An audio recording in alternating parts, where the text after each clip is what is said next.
Are you tired of staring at a cluttered desktop every time you turn on your computer? Or maybe you just want a clean, distraction-free workspace?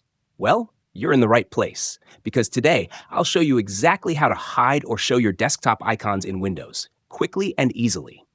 Let's start with hiding those icons. Just right-click on an empty area of your desktop. From the menu that pops up, hover over the option called View. You'll see a little submenu appear, and in there you'll find Show Desktop Icons. Go ahead and uncheck it. And just like that, poof, your icons vanish, leaving you with a nice, clean desktop. Now, if you ever want them back, the process is just as simple. Right-click on your desktop again, go to View, and this time, check the Show Desktop Icons option.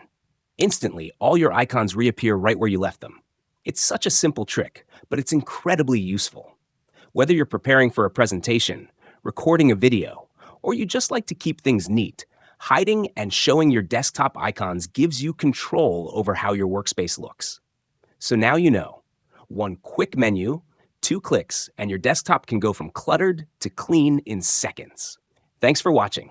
If you found this little Windows tip helpful, make sure to subscribe to Zimist Coded for more simple, smart, and time-saving tech tricks.